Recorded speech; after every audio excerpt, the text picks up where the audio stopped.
History expose channel पर इस श्रृंखला के 19वें एपिसोड में आपका स्वागत है। हम इस पर हर शुक्रवार from Gandhi to new Gandhi नामक पुस्तक के उद्धरण लेकर किसी एक विषय पर ऐसी बातें बताते हैं जो अब तक देश से या तो छिपाई गई या गलत तरीके से प्रस्तुत किया गया। साथियों, आजकल ये बात बहुत कही जा रही है कि सत्ता कॉर्पोरेट्स के इशारे पर चल रही है, लेकिन आखिर ऐसा क्यों हो रहा है? इसका एक इतिहास है हमारे देश में। इस पुस्तक में यह विस्तार से बताया गया है जो हम अपने कार्यक्रम की समय सीमा में पूरा नहीं बता सकते, लेकिन हम आज के एपिसोड में कुछ प्रमुख बातें बताएंगे। बात आज़ादी के पहले की है। Motilal Nehru imperial legislative council में थे और उन दिनों स्टील प्रोटेक्शन बिल पर चर्चा हो रही थी। टाटा ग्रुप तब तक स्टील प्रोडक्शन में आ चुका था। कहा जा रहा था कि इस सेक्टर में रिसेशन है। मोतीलाल जब बॉम्बे जाते तो टाटा के यहां रुकते। एक बार उनका बॉम्बे जाने का प्रोग्राम बना, लेकिन इस बार वे अपने दोस्त प्रताप पंडित के यहां रुकने वाले थे। उसी दौरान उनके एक दोस्त का टेलीग्राम आया कि विवाद से बचने के लिए वे टाटा के यहां ना रुके। टेलीग्राम मिलते मोतीलाल ने निर्णय लिया कि वो टाटा के यहां ही रुकेंगे। कुछ समय बाद ब्रिटिश सरकार ने भारत में स्टील सेक्टर को सब्सिडी दे दिया।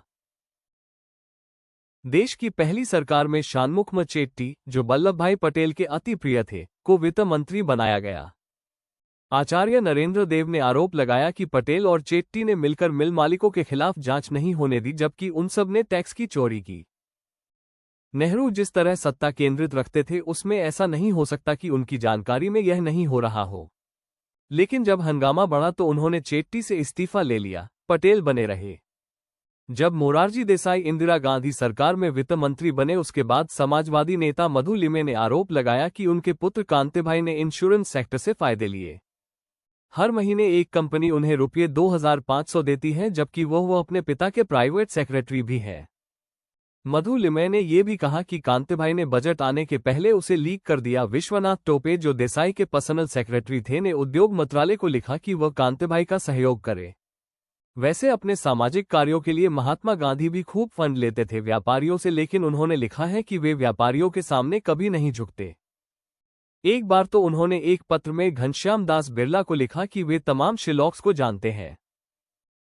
साथियों, शेक्सपियर की कहानी मर्चेंट ऑफ वेनिस में शाइलॉक एक बदमाश व्यापारी है जो कर्ज के पैसे नहीं लौटाने पर एक व्यक्ति से उसका मांस ही मांग डालता है। इस एपिसोड में इतना ही। मिलते हैं अगले हफ्ते। आपका दिन शुभ हो। धन्यवाद।